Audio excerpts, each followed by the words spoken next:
Hello, everyone. Welcome to this week's episode of FireDEV, a fireside chat with people in the industry. Today, my guests are Jeff Edwards and Kyle Simpson, and this is the Layoff panel. Jeff, Kyle, how are you guys doing? Good, thank you. Wish we were here to discuss something not quite so sad as layoffs, but yeah, I'm Yeah, I good. know, but I feel like it needs to, I think we need to have this discussion with people that are affected by it, still going through it one way or another, and hopefully that discussion can help other people. So we'll go around with introductions, and with the introduction, if you could just do a little bit about how the layoffs have affected you. But before I hand it over to you guys, let's give a little background on how the layoffs have affected me, because they've affected me, me as well personally. So though I haven't been directly laid off during these layoffs, I'm traditionally a contract developer, and my contract that I was on wrapped up at the tail end of last year, October, November. So what happened is I came back onto the market as tens or hundreds of thousands of other developers and people were coming onto the market because of the layoffs. So though I didn't enter the job market because of the layoffs to look for my next client, my next contract, I was competing against everyone else. And as a result, when I got back on there, no, the thing is nobody. A recruiter or a client doesn't look at you and think, this person wasn't, laid off, as part of the mass layoffs. So we're gonna put him at the top of the pile. Like that doesn't happen. So, I'm in the same boat as everyone else. Recently just got a contract. That was meant to be a few months. Again, we'll have this discussion as well. They've just suddenly, ended it prematurely. Basically, the projects that they wanted going, they've just decided internally the business, it doesn't make sense for the business, so they're just scrapping all the projects that they brought me on for, and as a result, a was like 3/4 month contract with the potential for extension has become like he went to a 2 week one, kind of got a little extension to 4 weeks, then extension to 6 weeks, and he's wrapping up this week, and he's very up in the air. So yeah, that's where I'm sitting. How about you, Jeff? Yeah, so I'm very fortunate right now to be employed, but over the last couple of years, where most of this has all happened, I'm on my third job. Over that time, have been affected by two rounds of studio layoffs, one in California and then another one in Canada, where I am. So yeah, it's as an industry vet of in the games industry of over 20 some odd years, it has been definitely a roller coaster ride in terms of um, my ability to stay employed. Again, through no fault of my own, it's just a series of unfortunate events, as I like to call it. But this is unfortunately the times we live in, and definitely been a really tough couple of years for the games industry as a whole. What about you, Kyle? Well, if we zoomed out to my entire career, I've probably experienced personally 7 or 8 different layoffs over maybe 30 years of doing this, 25, 30 years. So I've been a part of the layoffs process on multiple occasions. It sucks. Anybody that's out there that's gone through it knows the pit in the of your stomach, how it feels when you know it's happening. And I could tell countless stories of it. But I would say at large, similar to what what you guys were saying, my experience right now, uh, I wasn't actually laid off at my last time, but since last October, I've been unemployed, and the market is in such a bad position right now that it actually doesn't matter why you're unemployed, why you don't have work.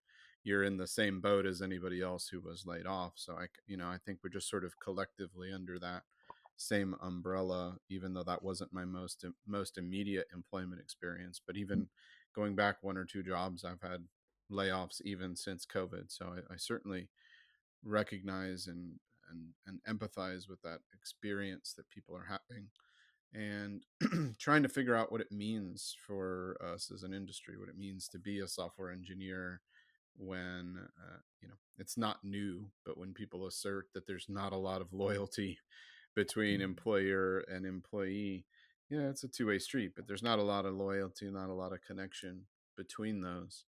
And that feels more systemic. That feels like one more like a root cause of these problems. We'll get into a lot of other causes, I'm sure, but it feels like a root cause is that we're not really promoting, wanting to have a deeper and closer relationship. And I can't even remember really the last time that I was at an employer where I was like, man, I'm here for good. I'm here as long as I can be here. Like we just don't engender that kind of feeling in either direction. So unfortunately, if you're around a software engineering profession for very long, you're probably going to get laid off.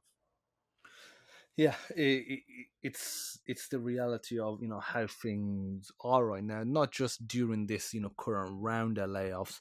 I'll say the way things have built up over the last 10 years of this very move fast, break things mentality of Silicon Valley. I feel like that's kind of just gone everywhere now, and as a result, talent is seen as disposable. And also when you've got this influx of people on the market looking for jobs, employers know that, and they're taking advantage as well. Like I'm seeing roles that may have been fully remote before, now they're like, we want you 3 days in the office, and we're not budging on that at all. Whereas a year ago, that same role would have been like, yeah, it's fine, basically as long as we get a good guy and they can do the job, we don't care if you want to come in or not. But they're kind of taking advantage of that. And then also with the the salary or the daily rate or however you're getting paid, same with that, what might have been, I don't know, 80,000, they're doing like 50, 60,000. I've even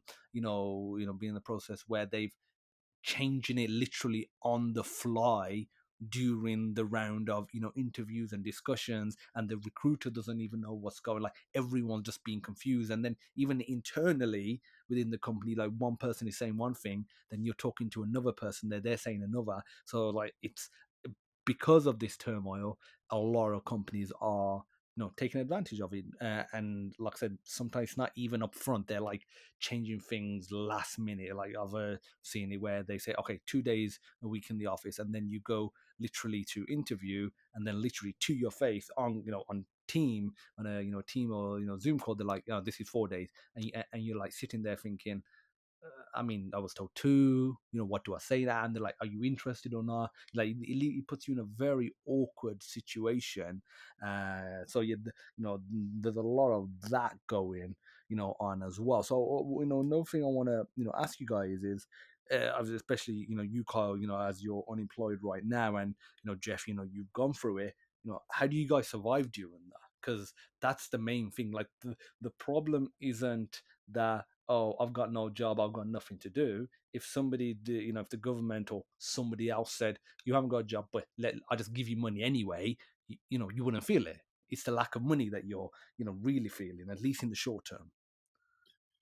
Well, I think for me, I know, and I'm sure Kyle is the same way, as we're been around for a little while. But you know, early on, when you were younger, a layoff didn't hit me nearly as hard. You're a little more, able to move around. You don't necessarily have those, commitments that, of, a family or a house or, some other thing that'll tie you down to a particular city where, you just have the flexibility to move around a bit.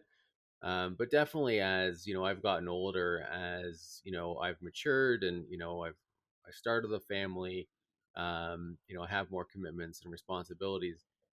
Each time, a layoff happens, it definitely affects you more. And especially when, they come in succession where, in my case, you get a job. All right, okay, you've gone through your savings a bit, maybe to last you through, whatever. You get a job, you think you're okay, and then all of a sudden you get hit with another one, and then you're back at it, and your ability to recover gets, um, at least in my case, becomes more difficult. Because just the reality is, you only have so much savings, and again, you try to, especially in this industry, and I always say it to people coming in, um, make sure you plan ahead. You really do need just to look at your savings and just account for that moving forward. It's not like the old days where my parents were teachers and they were stuck in, they weren't going anywhere. They had a guaranteed salary. They worked for the government. Layoffs were just unheard of. But now it's definitely getting a lot more difficult. Yeah, I deeply feel that too, um, because I've been through this multiple times, and even in the last couple of years, multiple times. So going back a couple of years, I had a period of about 5 months between a layoff and when I got reemployed, and in that first 5 months, this is a couple of years back, in that first 5 month period of unemployment, uh, I had to significantly deplete savings and run up some credit. So it kind of dug a little bit of a hole there, trying to keep me and my family afloat. And I was getting a little bit desperate-ish, and so I took whatever job I could get at that point, which wasn't really what I wanted, but it was like I got to take something. So I took it. And not to say anything bad about that job, by the way, they were a great company and just wasn't a good fit for me. And I knew that it wasn't going to be a good fit for me, but they were a great company with nice people and they were going to pay well. And I just kind of had to because I was, forced to do that.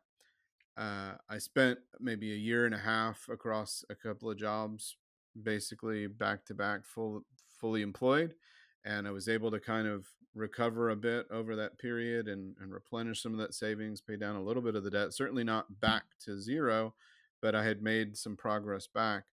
And then last October, I lost my job again, and this time I've been employed for double that. I've been employed over 10 months now. Well, back in the same boat and worse, right?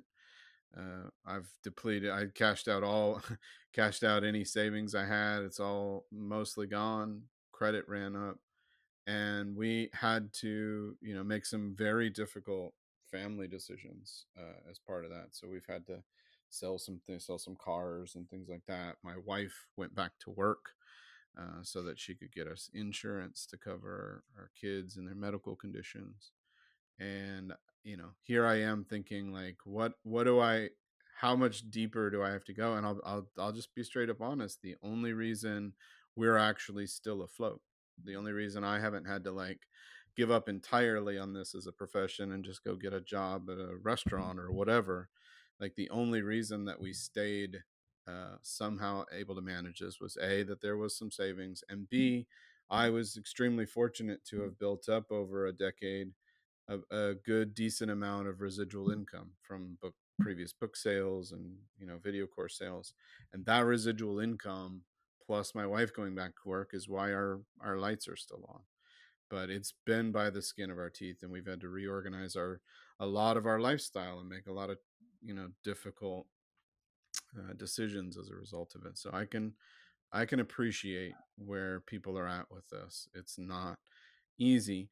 And one of the, I don't mean to be cliche about this, but one of the kind of motivating phrases that I use to describe what I do for our software industry and for the web part of the industry is I try to remind people in whatever ways it makes sense. I try to remind and fight for the people behind the pixels. And I know that sounds like I gotta, put that on a t-shirt or some swag or something like that. But I really think that there is it's far too easy in this industry and in all the adjacent parts of our industry to stop thinking about these people as humans.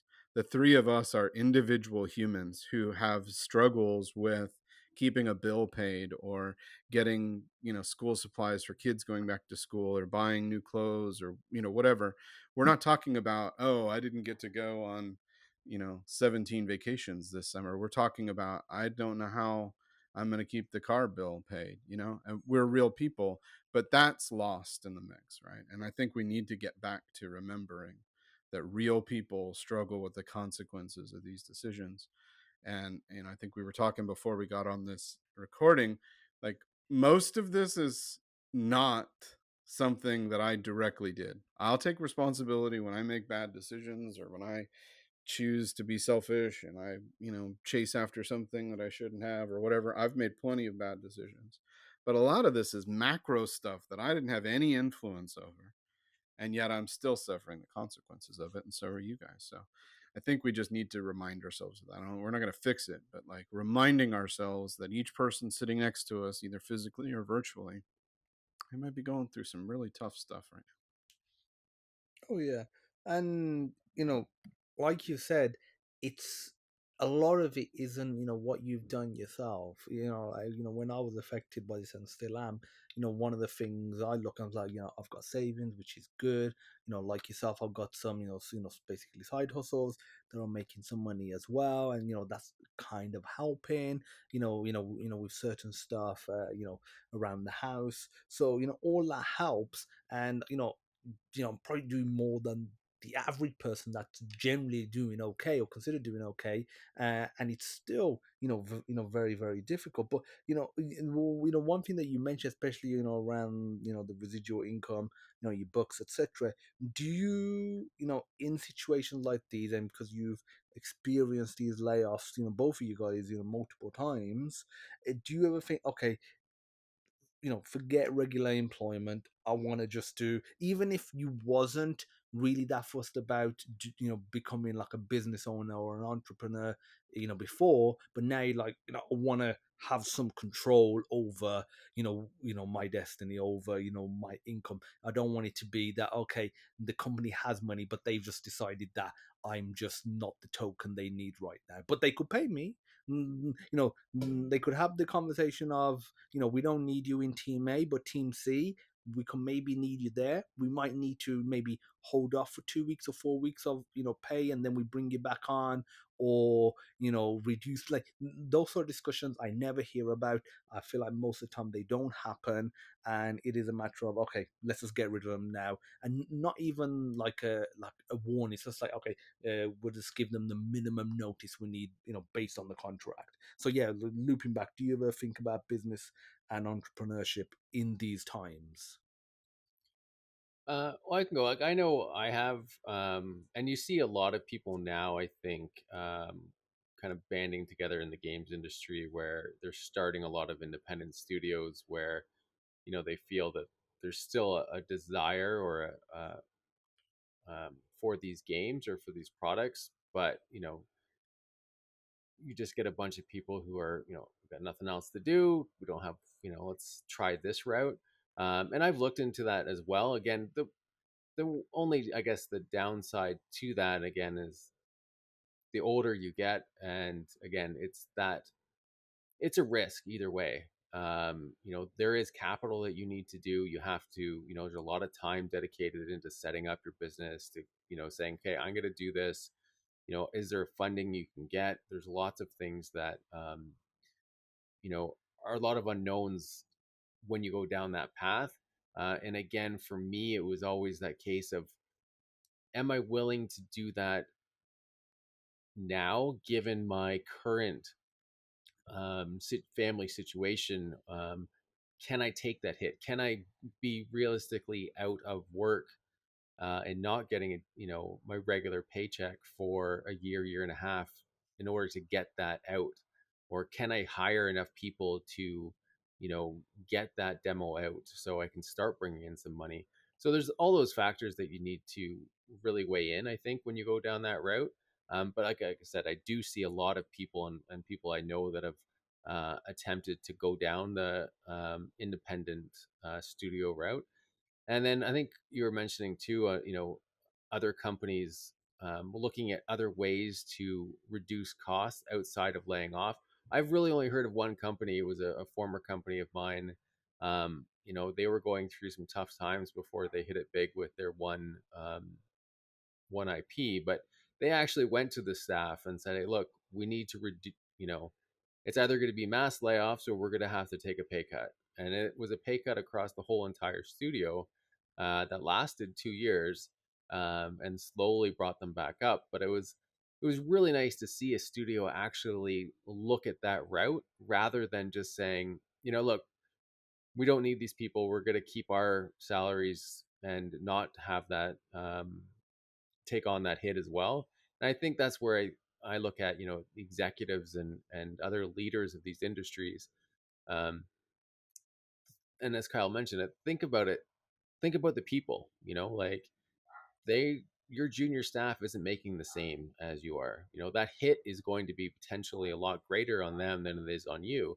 And I think if we have a little more common, or just a little more decency, or um, you know more of that team mentality, family mentality when it comes to this thing. There might be some pruning, but there are a lot of great people that you hired them for a reason, and you should look and do whatever you can to attempt to keep them. And again, everyone's going to have to struggle at this point. So, I think we're starting to realize that. And I would like to see more companies sort of look at that approach rather than just, removing heads from, your count. I I echo those thoughts. I'm deeply disappointed in the prevalent, I would say, ubiquitous at this point, perspective that companies have taken to their engineers, their technical workers, really any employees, that they're almost always seen as replaceable resources, as opposed to being seen as people, and as opposed to being seen as investments. When you invest in something, you want to keep working with that and improving it and growing it, right? So, yeah, you invest a little bit of time when you hire a person. You invest a lot of time when you onboard and train that person and help them learn all of the things on the job. And then over time, you invest even more in them through not only what you pay them, obviously, the compensation is an investment, but you're also investing in them just by giving them the time to grow as an individual, to grow as a professional, to learn how your company works. And they develop this large body of institutional knowledge about what's happening within your company, not only people politics stuff, but just like how things get done and how things are organized and where all the bodies are buried, that sort of thing. They're learning all of that stuff. That is all an investment. And you would think if companies thought about their employees as investments, then they would not be so quick to say, well, that investment's down a little bit, I'm selling off, right? Like, no wise investor would be watching an investment grow over years and years and years. And then when the investment takes a 2% dip, they sell right away, assuming a total crash, right? So, from that metaphor's perspective, the fact that companies look at layoffs as a way to solve the short-term financial crunches that they're facing with their investors or with the stock market or whoever else it is that they're beholden to, means that at the end of the day, they are really just looking at you as dollars, and they're not even looking at you as a whole unit of dollars, but really just a time dollar value. Right now, the dollar that I'm paying you costs me too much. I need that dollar for something else, so I'm willing to give up on my investment in you, which could be not just a few weeks, but could have been years or even decades. I'm willing to give up on that investment because I need your dollar back just so that I can kind of, play a cups game and move that dollar over here, rob Peter to pay Paul, move that over here. And it's really just this time dollar factor that seems to drive all of these interactions. That's disappointing. Why aren't we looking at this? Like you said, Jeff, why isn't there a conversation where we're like, look, the thing that we hired you to do is no longer a thing that we can keep justifying your salary on, but we've invested in you and we want to figure out any possible way to keep you. Here are 5 different kinds of things that we think we might be able to do. Could you hang on? Could you adjust? Could you struggle to move into this? Could you even take a little bit of a pay cut for a little while and move into this thing? But we want to keep you. Like, if the conversation was like that, we wouldn't have mass layoffs. There would be cullings. There would be people that are let go. There would be people who would choose not to stay, who would say, no, that's not what I want to do, and who would leave. But we wouldn't have quite so many people just surprised day after day, week after week, month after month, being part of these mass rounds of layoffs. And I got to say, a company that does a round of layoffs and then within 6 months does another round of layoffs has got to be one of the most poorly managed companies ever. If like you get to the point where you decide I've got to do a deep cut, I'm not talking about I laid off like 5 people. I laid off 6,000 people and then within 6 months I got to lay off another 10,000. How shitty is that management that they couldn't foresee that the 6,000 that they were about to lay off wasn't going to actually fix the problem? How terrible are these decision making, situations going on? How little can they see into the future and project that that's not going to work, and that actually maybe it doesn't matter how many people you lay off, you aren't going to fix the fundamentals that are broken here. We ought to be looking at this as, man, I got these 6 or 10,000 people. We got to figure out something else to do. I can't keep all of them, but I can keep most of them if I can have conversations and relationships and try to keep those investments instead of a big mass market sell off, which is effectively what layoffs are. It's like, sell it all. We'll start over from scratch. Like that's just it's so dehumanizing. And I'm disappointed that our industry allows that to happen. Oh yeah, and y- when you was talking about having this conversation, and you said that okay, some people will just choose to leave because they might not like even if they get the same salary. I know people that'll say, if I'm not working on this exact project or technology, I don't want to be here. That's fine. They make that decision and then they make their bed accordingly. But then there'll be people that'll take a cut, and I feel like the ones that do get laid off, still in that situation, will probably be the ones that weren't that good. And in that situation, a layoff is kind of what it should be, like getting rid of the people that really aren't that good for whatever reason. But again, it's not that thorough of that mass layoff, like I say, 6,000 people, and then 10,000, 6 months later. And it, I don't like Kyle. I don't feel like it's a matter of poor management when the second layoff comes. Maybe when the first layoff comes, like they haven't, figured out a way to, organize their business, organize their employees, what they're doing, the budgets, etc. But I feel like it's a lot of the time, especially with the big companies, it's a morale issue. It's they know that if we lay off 6,000 now, and then we let the company know that okay, 10,000 more layoffs are coming. We're not really probably going to tell anyone who they are, or even if we do, either way, probably won't really matter too much.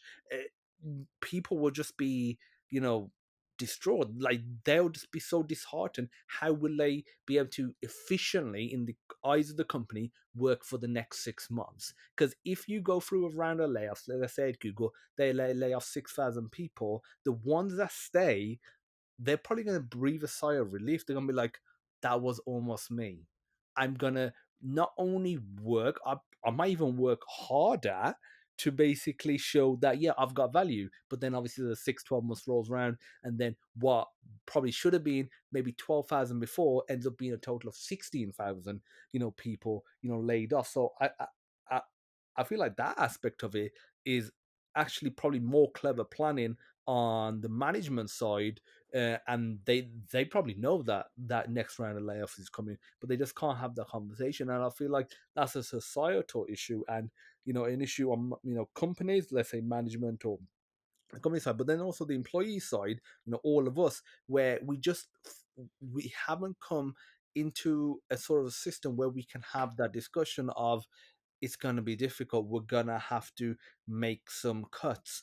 And, here's maybe a way around it. Like you said, we're going to have to put, Bob into, from team A into team B. It's not what you wanted. You might have to actually, maybe you were a software engineer. Now you're going to, maybe doing something with cloud or, whatever, or testing, or, maybe something slightly below. And as a result, there'll be, a salary hit as well. Or it might just be a matter of, we can't keep you on right now for 3 months, but we'll probably be good next quarter once the budgets have realigned. We would love to bring you back on, assuming everything's go fine. But for 3 months, we're gonna have to kind of pause. But you can go and find something else. Like that conversation, never happened as well. So there's Well, that. And layoffs used to be long before the engineering was a software discipline. Layoffs used to be an inherently temporary thing, right? yeah, If we weren't planning to bring you back, we just fire you. So we yeah, say, look, go elsewhere. Layoffs were supposed to be this temporary thing, like, we don't quite have the money for you right now, but we'd really like to have you back. But I don't know that I've ever met a single person who's been laid off from a software company, and then within a few months that software company is like, hey, things are better again, we'd like to bring you back. Like, there might be a few rare individual exceptions, but that is not the mass thing. Now, you might be giving, you and I differ on how charitable we want to be to upper management. I've not ever been the CFO of some giant company that has to make all the difficult decisions. So I'm not going to say, oh, I know their job better than they do. I don't, right? But I feel that a mass layoff where we have to cut headcount because we don't have the money to afford it, as opposed to the market has changed and we don't feel like we're getting the traction and we're not shipping our product quick enough and we're not doing this and we're not moving into this thing. Like, that's all a very different conversation. But like, literally, we're going to go bankrupt in 3 months if we don't cut all the headcount. That style of layoff where we have to cut hundreds or thousands of people, what that really is, if that's not what I suggested earlier, which is a reflection of that time dollar and no relationship connection, right? It doesn't matter if I get rid of you because I didn't really have that deep of a connection. I don't really see it as much of an investment. It's not really paying off that much. So it doesn't matter. I can just sell you off and buy the stock tomorrow, right? If it's not that, then the only other option in my mind, and I'm not being as charitable as you, Ron, but the only other option in my mind is to go back to how poorly the company made its decisions 6 or 12 months ago when it did mass hirings, when companies super scale themselves. I constantly saw this when I was trying to consult with companies, and they would say, we have a problem and we've got 30 headcount to fill by the end of the year. Like, that is bonkers to me that a company can say, we need to hire another 30 people by the end of the year. Again, I'm not the CFO. I don't really get that mindset or whatever, and I probably never will. But like, no, you don't. You need to figure out how to use the people that you have more effectively and more efficiently. You can get 30, 50, 100% more out of them if you invested more in the people that you have. You don't need to hire another 30 people by the end of the year, or another 100 people, or another 10,000 people. We are massively overstaffing these projects. And then, of course, when things get a little bit tight, they're like, well, shit, we massively overstaffed. Now we've got to lay off a bunch. We got to cut off a bunch of people. It's got to be it's got to be management decision either 12 months ago or now, not looking 12 months into the future. But at the end of the day, the buck's got to stop with them. No, I agree. And also, like you was, just saying, it's not the fact that they want to hire X amount of people, it's that, sort of calendar deadline. It's like, okay, we're in October, or, 2 months before the financial year end, we got basically X amount of budget, whatever, whatever. We got to hire X amount more people. Instead of saying, like you said, how can we get more efficiency out of the employees that we already have? That does not mean, working them to the bone. And, Jeff, definitely being from the video games industry, would know about, crunch. But instead, thinking, okay, how can we, just make things more efficient? That might actually mean hiring someone to help, facilitate certain things. It might be moving people around. It might be retooling or retraining, whatever. But how can we make them more efficient? But then saying, okay, we have the capacity and we would like to hire another 30 people. Let's just find the best people, that we can, and then we can warrant keeping them if we can afford them. But times aren't the best because we know they're the best, and we rather have them, long term than not have them. I think every company would ideally have the best people, long term, and figure it out. And so hire the best, but then also realize that, okay, we might not be able to ship this thing that we want to ship, or we figure out a way. Like, those conversations, just aren't happening. And then also, like when you're talking about the management side, Kyle, it's the huge glorification of these layoffs. Like, there's, like, if you look at Elon Musk when he took over Twitter, or X now, the X amount of layoffs he did, thousands or 10,000, wherever it was, the huge amount, like, that was pretty well glorified, online. And yes, like you're saying, Kyle, there are a lot of companies that have hired immensely, increased their staff numbers. They don't need that many to ship the product they're shipping on the quality level they're shipping. They've let things go out of control, but people were not saying that Elon Musk got rid of X amount of bad employees or bad, talent. That was not the conversation. Yes, there may have been part of it, but it was people with families, with mortgages, with bills, with all of that stuff, and people are happy to glorify it. Oh, he got rid of X amount of people instead of being like, uh, could there have been a way of keeping the good ones? Maybe out of 5,000, 4,000 were good, or 3,000 were good. Figuring out a way, some balance that, okay, we don't need this product anymore. This is stupid, but we want to keep him. Like Jensen from Nvidia, his stance is, get the best talent, but figure out a way to keep them, like whatever it takes. If he's true to that, then that's what we should be glorifying instead of, oh, somebody comes in and just, puts everyone on the, on the chopping block. And I feel like there's a time for the chopping block, but that's probably more on a individual, maybe higher level, when somebody is just not doing right by the company, instead of saying, okay, 5,000 laid off. And I feel like the glorification is a huge part of it. If there was a lot of pressure from the public and none of this would go down well at all, especially with people like, let's say, Zuckerberg or, Elon Musk, I feel like they might reconsider. The board, might reconsider, these decisions. But I don't know. For me, I feel it's a bit of both. I do have to, like, I think it's almost like a trickle down or trickle up effect, whatever you want to call it. But really, it's like in my situation, or I've seen where you have sort of that budget, like, oh, you have this budget and you need to spend X amount. So I've been in or situations where, all right, well, the management goes, okay, well, let's hire all these people. So they do, because they have that budget, but the plan hasn't been in place from the project level or the company level. Like, well, we're going to get these people, but we're not really ready for these people yet. We have the budget, so we got to bring them on because, oh, well, let's do it. We're going to need them at some point in time, but then they don't plan for it effectively within the project. And then when it comes time, as they're burning through cash because these people aren't being as efficient as they should be, to Kyle's point, you're like, oh, well, now we don't have any money. And now we have to let go of all these people because we brought them on too earlier. We didn't bring them on with a purpose. And then again, we start looking at, all right, well, who do we cut? Is it first in, or, the first in, first out? Not necessarily. It's like, oh, well, these people, now it's time to trim, sort of, we can trim the fat, sure. But then you look at your senior staff. I'm like, okay, well, this junior guy just brought in, he costs a ton less than this other guy. Well, let's get rid of that senior person. We'll keep this junior person, and we'll hope for the best in this particular situation. And maybe the project gets itself out of the mess, and this junior staff is able to excel, and help us out. And then maybe we bring back some more people later on when we realize that the junior staff wasn't able to do what it's needed to do to get us out of our jam. And then they rehire, and then they come in, and with multitude of projects doing that within a large company, you end up getting into this massive glutton, this hole.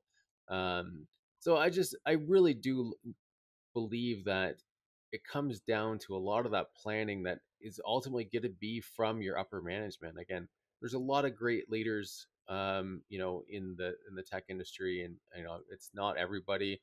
Again, there are circumstances. Again, I've been in situations where you're really hoping that a contract comes in, you're gearing up for it. You pre-plan as much as you can, and all of a sudden, the bottom drops out, and you lose that, and then you're in a hole. That obviously can happen, but I just think on the day to day, we really do need to be hyper vigilant with our planning and understanding where we're going as a company, as a project, and how our resources align to these goals. Um, and it's just, again, we struggle, I think, as a tech industry now, where we've just for years we've been doing that. We've been hedging our bets, and we've been thinking that things are going to pay off, and they haven't, and we've made bold predictions on things. And especially in the games industry with COVID and everything was selling at the time, it's like, oh, regardless of this, it could be we can cut as many corners as we want. We're going to put it out there. Someone's going to buy it, and we'll make our money back. But that hasn't been the case recently. People have, and especially with the economy being tight, there's not a lot of money to be, or extra money to be buying things, um, and we've noticed this horrible trend. So I think, again, to Kyle's point, I think we do need to look at management. I think we do need to look at how our companies are run. I go back to that one company, that asked people to take a pay cut. Those employees are so incredibly loyal now. They've gone through the tough times, they've ramped back up, they will never leave that company. And you just don't see that in our industry anymore. There is no loyalty. We've talked about it a bit before. Um, and it's so rare that you get people that have a 10-year lifespan at a company. You're lucky to get two now. Hell, you're probably even lucky to get one, where it's all right, you have a project and you're done after that project. So there is a fundamental change I'd love to see in our industry. Yeah, and that time frame thing that you're talking about, it resonates a lot because as I have been trying to look for jobs, I've of course had the occasion to come across quite a few recruiters, or other people who put themselves out there as consultants in helping you get a job in various ways. And almost always, at least at some point in the conversation, or sometimes even with actual interviews, but more often with these recruiter types, it comes up where somebody's like, well, hey, it looks like you've got gaps in your employment history. I'm like, no shit, I've got some gaps in my employment history. I'm not all that happy about it. It wasn't by my choice. It's not like I was like, hey, I'm gonna take a 5 month vacation here. Who knows? I mean, I'd love to have the privilege of doing it, but I didn't. Um, so they say, well, you got some gaps. Can you explain those gaps? Which is absurd on its face. Like, if I could take off a 5 month vacation, screw you. It's my choice to take off 5 months for vacation. Especially But in this climate, like if like everything was great and people were just being plucked off the street to be developers at the highest rate, then I feel like that question is a bit more valid. Obviously I think people should be able to do what they want, but but when you are having tens of thousands of people laid off, I think the employer and a recruiter as well, like the recruiters don't even let it get to the stage of talking to the employer, because it's like, why was you not in a role for 4 to 6 months? It's like, yeah, I wasn't employed for 5 months. There's my gap. Oh, and then it looks like when you did go back to work, you were only there for 6 months. What happened with that? Layoffs. It's yeah. like you get hit on both sides of it, whether you're unemployed or employed. All of these macro level factors affecting things. I can't control most of those things. Have I left jobs on my own? Yes, it has happened. But the majority of the time that I've left a job, I was either laid off or basically pushed out, where that's a company who's actually too spineless to even deal with layoffs and deal with, so they like quiet fire people or whatever. Like, I've had the majority of the jobs have ended in one of those two various ways. And so, by and large, if you look back over my 20, 30, whatever years, most of that's not actually my active decision making. Are there factors, of course, that I have to take responsibility for? Yeah. I haven't been a great employee. I'm actually not that great of an employee. Farhan, you were talking earlier about working for yourself. I spent a decade working for myself, and I'd love to be working for myself.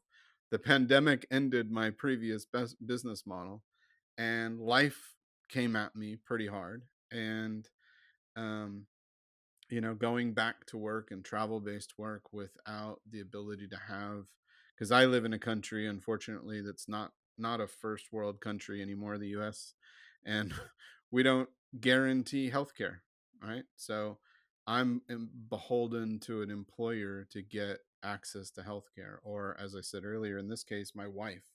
literally had to go from not working to back to work just so we could get health care, right? So I would love to go back, have all the freedom to do those things, but life doesn't always give us that freedom.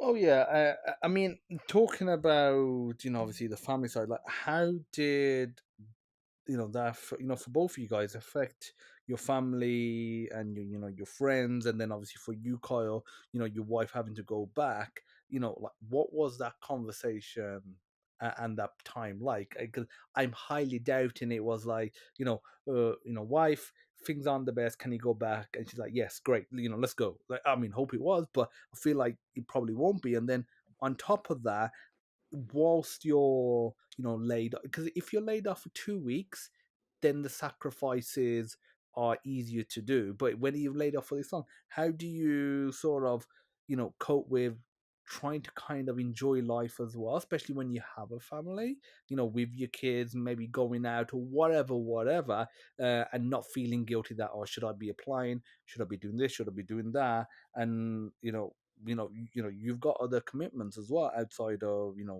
work. So how do you deal with all of that? I Yeah, can those are go. great questions. It's been really challenging for our family, and I've had a lot of mental health work that I had to do, and that's another thing I'd like to normalize here in this situation. These are extraordinary life situations, and even under what would be considered more normal day-to-day types of things, life can get difficult, and we sometimes need help, and we ought to normalize being willing to say out loud, I get help, I see someone, I talk to someone, I get help in therapy or whatever.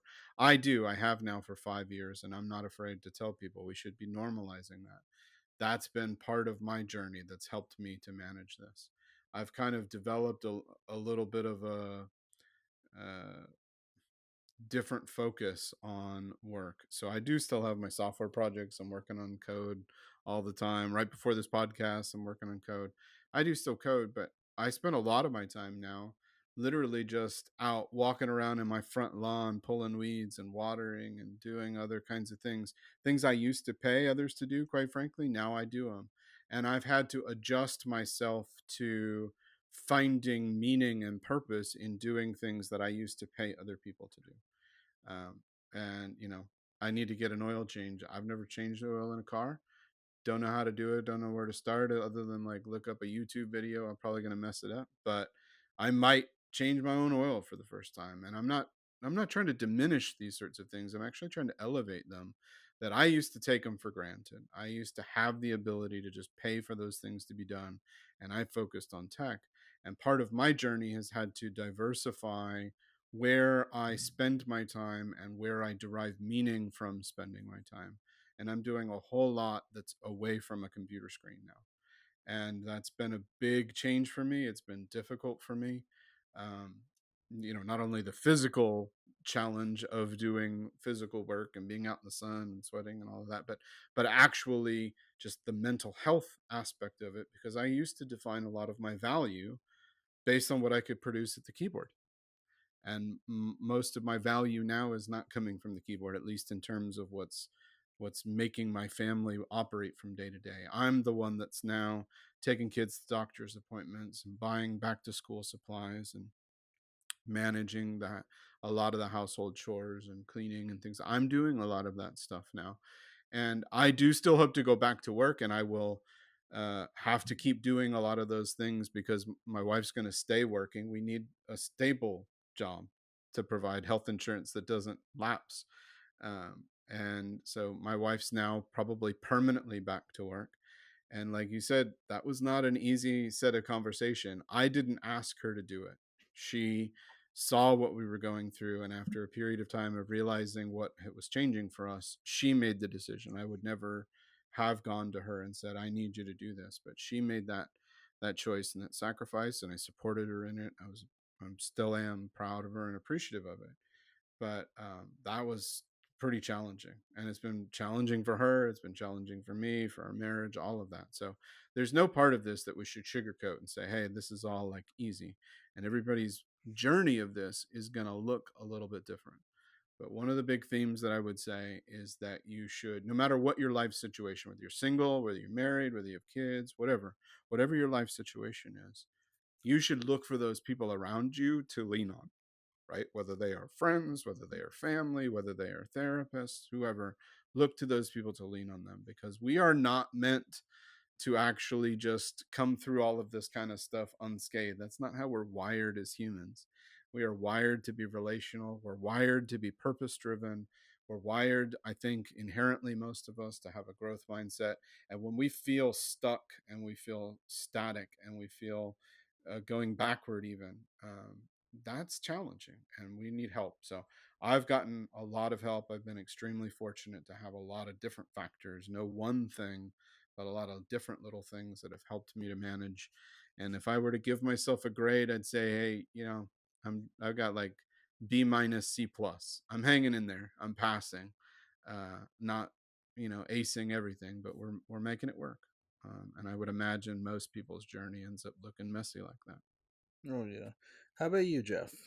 Yeah, I agree with a lot of what Kyle said there. It's all about having those tough conversations. I know earlier on in my career, when my son, like me and his mother had divorced, so we've really only known us apart. But in some of my earlier layoffs, it's having those one making that family decision. It's like, well, can I take a job out of province or out of state or whatever? What is that going to look like? I know at one point in time, I sat down with my son when he was a little older and said, I need to take a job 7 hours away from you, so I'm not going to see you during the week, and the best I can do is drive back and forth on the weekends to see you as much as possible. I took a job in California, which was like the whole country away for where I am. And again, video calls were the thing for a year until I could get back when family needed me. But it was it's always those things where as Kyle said, you have to not be afraid to rely on other people and your friend network, your family network. um, you know and then for those of us that might not have that as strong of a circle in that respect. The one thing I always tell to junior employees or people getting into the software industry or the games industry is you need to have a fallback. It's unfortunate that you have to say that now, but it's one of those things where, like, I remember my after my second layoff, I couldn't find work. I think I was out of work for about 6 months. Had taken a management position at a donut shop, and I was sitting there at my training session when I got a call for an interview to go to another get back into the games industry.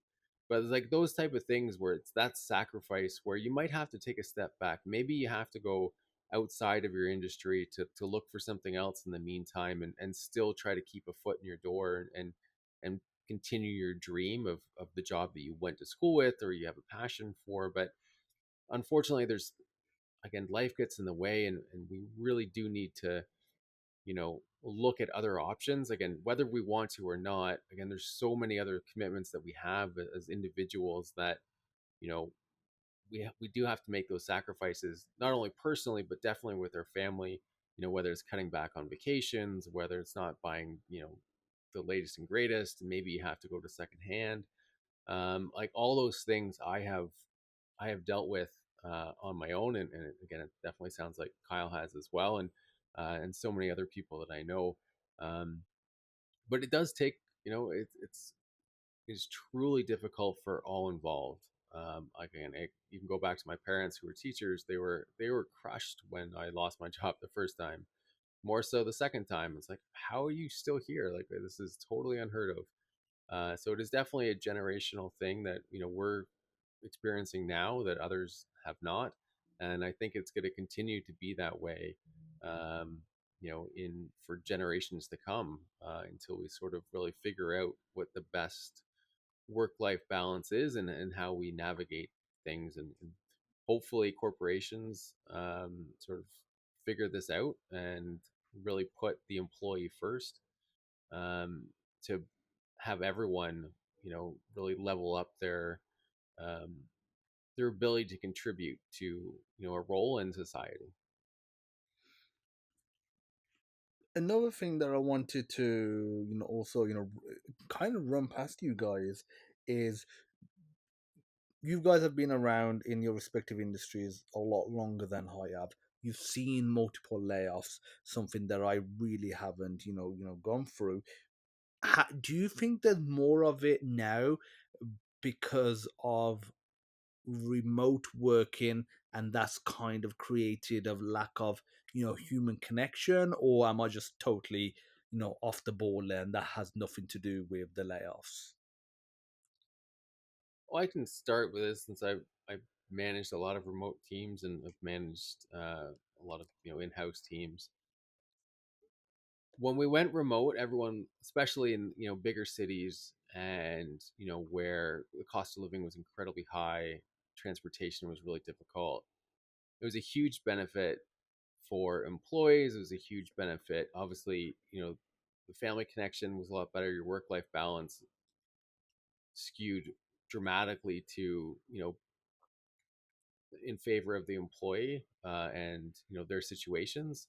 Um, what I think you're starting to see, and why a lot more of the companies, and whether this is, again, there's a lot of factors in this, I think, um, but what you're starting to see, and why I think the push to get back into the office is you're not seeing the productivity that you used to see. Whether that, again, is through poor management of a remote workforce, or employees have taken advantage of this ability to work from home to too great of an extent. Like, you hear a lot of a lot of, again, not not all the time now, but where people potentially have two or three jobs, remote jobs, and they sort of quiet quit because they've got a bunch of other things, and they just let one kind of fall off on the wayside. Um, so I see a lot of that being sort of the factor with the push towards um, coming back into the office. Um, and I just, me personally, I would love a hybrid role. I've been remote for a long time, but I do miss that communication. I do miss the bond. Um, you get with people in an office, the creativity that you can get, um, as a team when you're together in a single room or an environment. Um, you definitely miss that. At least I do. Being a fully remote employee. Um, and then, especially again when you go through tough times, you you don't have that circle. When you're laid off and you're all remote working, like, yeah, well, you you can't go meet up with someone. You're all in different cities and different parts of the world, and it just makes this situation even more difficult. I want to say something about the hybrid thing. I've thought a fair bit about this because I've obviously been, as I've been looking for work, I've had to deal with this question. And several of the jobs recently that I've looked at would have, if they panned out, would have been me going back to a physical office for at least some, if not full time physical office here where I live in Austin, Texas. And you know, in one sense, I get what you're saying, Jeff, about wanting that hybrid work, and why being able to like reconnect with people is in a human side is ideal. It's better. I think we are meant to be relational creatures. And when we reduce our interactions to a series of asynchronous digital representations, we miss out on most of that humanness. That's reflective in the tone of wording that people use in commit messages and pull requests and things like that. And it's also reflective in how people kind of leave their camera off during team Zoom calls because they're doing four other things and whatever. So I think we lose a lot of that humanness when we are fully remote. um, the concept of hybrid, though, I think has some questions that we should at least call out. I've thought about this, and I just want to call them to attention. I don't have solutions, but like, so so one thing about hybrid is, if you think about hybrid as, I want to be able to like do 3 days a week in the office and 2 days a week home, right? That's a typical way that somebody might propose a hybrid arrangement. Well, let's say you have a group of 10 people on your team, all of whom you're giving the privilege to be hybrid. Is that you're going to structure it and say all 10 of us are going to be in the same 3 days? We're going to be in Monday, Tuesday, Wednesday, and then we take Thursday, Friday to remove out, or maybe Monday, Wednesday, Friday, or whatever. If you have the same structure to it, I think you lose some of the flexibility that you think you're getting with hybrid. It Yeah, you're now at a 3-day work week or a 4-day work week instead of a 5-day work week. But I think the main attraction to hybrid is the flexibility. But if you have this flexibility to say, it's, I'm going to come in any 3 days of the week, but this week it may be Monday, Tuesday, Wednesday, and next week different. Well, then it's actually just sort of a gamble, right? You might show up on the one day that the other 9 people didn't come, and then there was no benefit to you being there in the office that day. So how do we coordinate this without losing the main attraction to hybrid, which was that flexibility that a lot of us wanted? What and maybe there's a version of hybrid where it's like, I don't work 8 hours a day in the office ever. I'm at maximum I'm in the office for 4 hours, but I'm there all 5 days, right? So it's like I'm gonna take the middle 4 hours of every day and I'm gonna be there. Maybe that's a version of it so that there's a little bit more predictability, but I still have, on a daily rolling basis, I still have, I can do a doctor's appointment on Monday afternoon because I know I'm done at 2 every day, and I can do my doctor's appointment on Monday, Tuesday, Wednesday, Thursday, or Friday in the afternoon, right? So maybe that's a way that hybrid starts to work a little bit better. I think the human connection is important, and I would like to have more human connection because I haven't worked in a physical office in 15 years. It's been a long, long time. So maybe 14 years. It's been a long time since I was like employed working in an office. And yeah, I spent a whole 10 years just kind of traveling around the world. So I guess I was sort of with people a lot when I was traveling, but I wasn't on that regular go into the office cadence. So I'm struggling a bit with the, oh yeah, I'm going to be there 9 to 5, 5 days a week. That's tough for me because I haven't done that in so long. But I don't exactly know the right hybrid setup to really give the benefits that people want out of it. It's not as clear cut as I think people imagine. Plus, also, I think that point. I mean, I don't know if you was directly making that point, but the fact that people might be in the office for 8 hours. Okay, an hour is lunch. 7 hours. Nobody's working 7 hours. Like being efficient in 7 hours. They're probably working maybe in total 2 hours, 3 hours, 4 hours. Like no, I feel like that. I would love some companies to trial. A heavily reduced. I know they do. Like a 4-day work week, and for some companies that's gone really well. But you know, okay, we're just gonna be in. Working for 4 hours, not in office, and then at home. Like it's just 4 hours. But we're gonna have to be strict with what we're doing. There's gonna be a lot of sort of metrics that we have to hit. But we're just gonna be working from like 8 till 12 or 9 till 1, and if we can make this work where it'll be like a lot more intense, but you have the rest of the day to yourself, and you can do whatever you obviously what you want, whether it's side also, whether it's spending time with family, picking your kids up, and I think that's another conversation that I want to see us as a society and companies having instead of that. Okay, we've always had 9 till 5 for like what 100 years or X amount of years now. Let's just keep that, and instead of maybe trying to go less and be more efficient. It's let's just get more hours out of the person and not necessarily more efficient. Again, I'd love to hear your guys' take on that. Or do you feel like, yeah, we need to keep the rough 7, 8 hours and there's no way of halving it, for example, and still the company's getting at what they want? Yeah, I don't think you're going to be able to. You'd have to really like chain someone to their desk for those 4 hours. Like the issue is like regardless, even if you wanted 4 strict hours, you might not have like just as, again, it's human nature. They got to get up to go get a bathroom break. Okay, well that bathroom break, okay, well, you know, if especially if they're in their office, they get up, they go to the bathroom. Oh, they meet someone walking by, they stop at someone's desk, they ask a question. Like that's not then all of a sudden that 4 hours becomes maybe three and a half, or oh, I need to get another drink. Okay, well then that.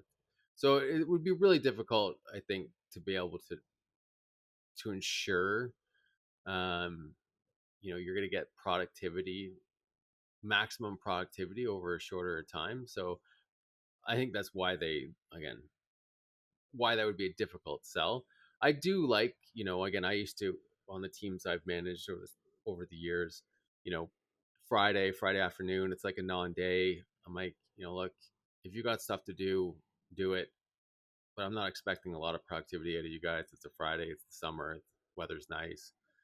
You know, you're thinking about 1,000 other things, especially on a long weekend or whatever. So there's definitely ways I think you can give flexibility and look at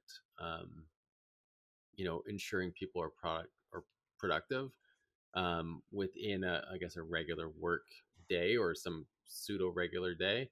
And then again, a lot of the issues with the hybrid stuff too is, again, especially during COVID, people moved away.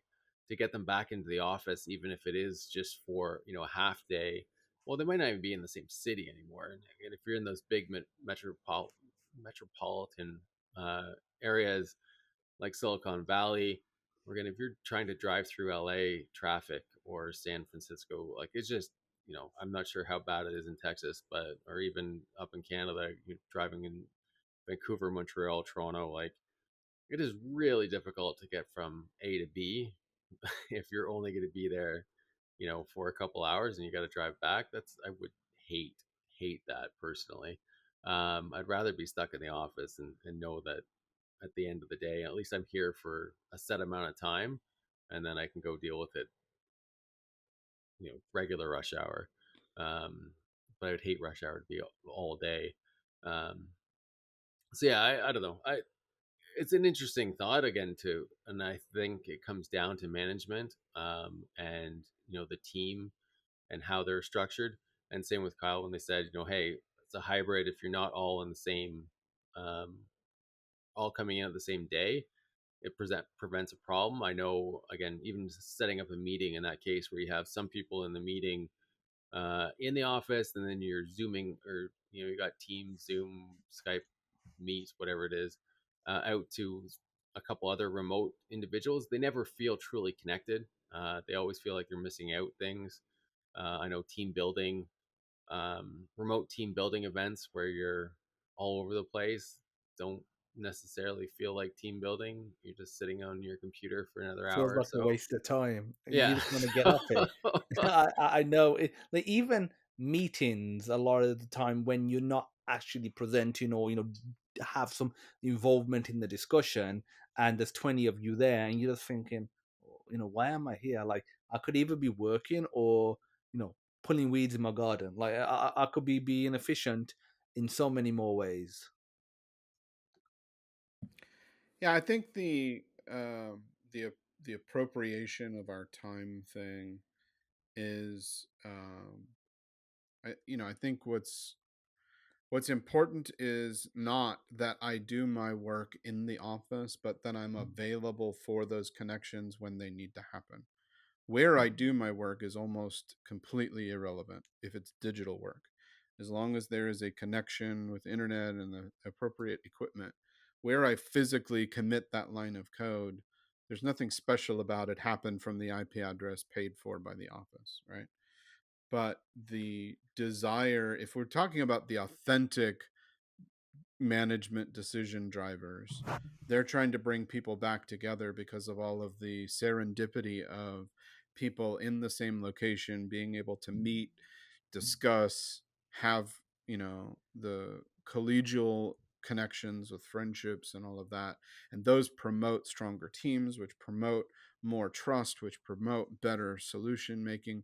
That's got to be the best version of what's driving this, as opposed to, I know some companies are like, you know, the complete opposite. They're just like panicked that they can't see what their workers are doing, and they feel like they're getting ripped off or whatever. And some of them probably are. I mean, there are workers that are definitely ripping off their employers. But if we try to appeal to our better angels, there are certainly very good reasons why a company would like to promote having people come in. But I feel like they can do that without mandates. I feel like they can do that through incentivization. I feel like they can still do that while respecting user autonomy. There are people who, given the choice, might say, if the minimum is that you need to see me for 4 hours in a given week, then I'll do the minimum, right? I'm reminded of that old movie Office Space, where the waitress was like, well, if it's the minimum is 17 pieces of flair, then just tell me that's the minimum, right? Like, if the minimum is 4 hours, there are going to be people that do the minimum, right? But you can absolutely, as an employer, incentivize more of that connection. Like, hey, we do this thing on Wednesday afternoons, and it's a table tennis tournament, and we'd like people to come in, or whatever. Like, there are reasons that you can get people to come in and connect at a human level. And I think that's maybe what ought to be more the point of these office spaces. The downside, of course, is that these office spaces are massively expensive, and companies trying to pay these huge amounts of money to maintain what are largely not being used as spaces to get work done, but are really just, they're a place in case you need a desk to come into, and it sits there collecting dust otherwise, or it's just a giant open room where we can throw parties occasionally. That's really expensive for companies to do. And so maybe that doesn't make that much sense for a lot of companies, that unless you're giant and you can write it off or something. I don't know, but it's probably difficult. But I really think that's where the space would be, how the space would be best used. Let me give a somewhat, it's going to sound like not related, but I think related example here. I've had this idea for a very long time, and I've wished that I could pull this off, but I don't think it's going to be in the cards for me to ever run my own web conference. But I've wanted to run a conference, focused around JavaScript or web technology. And there's a very specific format that I want to do this conference in, because I've been to hundreds of them myself. And from what I can tell, and from what anybody that I've talked to can say about the real value proposition around in-person conferences, as opposed to the online ones that we had to put up with during the pandemic, the main reason why we want physically to go back to conferences, the main reason why people want to do that, and they want their employers to pay to send them to do it, even if it's expensive, the main reason for that is not to sit in a giant room and listen to a talk. Just like the main reason why there's a value benefit to me doing work is not for me to come to my physical office and sit down and plug in and put on my headphones and type on my keyboard. That's not where the value prop is. And so I wanted to run a conference where the talks were all pre-recorded, by the speakers, released in the weeks leading up to the conference, maybe released in batches to people that have paid for tickets. And you are encouraged as an attendee, watch all of these on your own time, whatever ones you want to watch or don't watch or whatever. But when you come to the physical conference, there's no talks being presented. The entire conference is the audience reacting to what they watched. Again, hopefully they did their homework, they watched it in advance. But there's a whole bunch of sessions like roundtable, birds of a feather discussions, or dig in, workshops, or other kinds of like interactive things, or just these hallway tracks, because that's what almost universally people say is the value around Mm. conferences, is all that other stuff besides the talks. The reason why we're all gathered together, the reason why we like it, that's why we want to be together in these giant conference venues. And I just think of it the same way with work. We should be promoting all of that other stuff besides the fingers on keyboard work happening in these office spaces. And maybe we need to have different kinds of office spaces which are more fractional, or they're scalable, right? You can have more offices or less offices on demand. Maybe we need more like that. We certainly do that technology wise with the cloud. Maybe that's what office space needs to become. to make this new future work. But I really dislike the idea of being told that the only way I can provide value to a company is if the work that I'm doing requires physical proximity while I do the work. But I do agree that having proximity to my coworkers and the human connections that come from that is a pretty important component. Oh yeah, and you know, talking about like the remote side of it, have you come across when a recruiter slash employer starts to, basically ask what your setup at home is like? Do you have a dedicated office? Do you have like a decent enough like computer? What's the internet connection like? Because obviously, you was talking about, why do I need to go into the office when I can just work from home as long as I got an internet connection? Some people's internet connection is terrible. Some people's internet connection is absolutely amazing. Some people live in old, really old houses where you can hardly get any signal anywhere in the house. And, the last thing I guess as an employer you would want is to hire someone, then working from home. They might be technically good, but they're constantly just, add a signal and it's nothing the employer can do. So have you come across that, and how do you feel about recruiters and employers asking that? Well, I know from my, like in the games industry, it's it's really crucial. Like I know that's a question that I get asked. Not so much what your working environment's like, but do you have access to high speed internet? With a and the company will, I've also been in interviews where the company will pay for, if need be, updated um, service for you, but it is, you're dealing with large amounts of data, large files. So if you have a horrible connection and your productivity dips substantially because you can't actually get the files you need, that's a concern. I don't know, when I was a developer, just writing code and stuff like that, and that's not a bigger concern.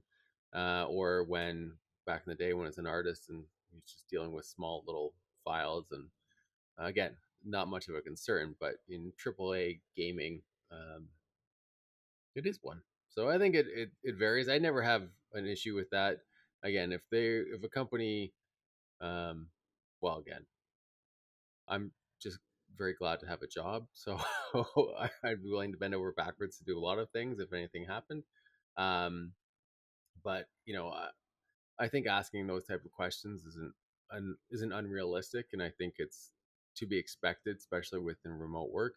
Again, people want to make sure that they are getting enough out of the employee if they're not physically in their space. Um, but again, the companies I do think need to realize that again, this is the way it is now, and they might have to concede a few things like offering some benefits to help the employee if they can't come to an office or they don't have the setup that they desire.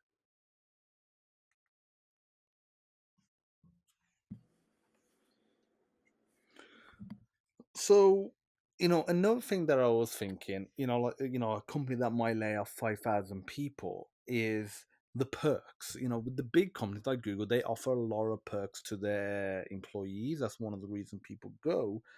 I wonder if there's an avenue where someone like, let's say Google, let's say if they laid off 5,000 people, they say, okay, we can keep 1,000 of those, so we could just have to lay off 4,000. Still better than nothing, but we'd reduce some of those perks.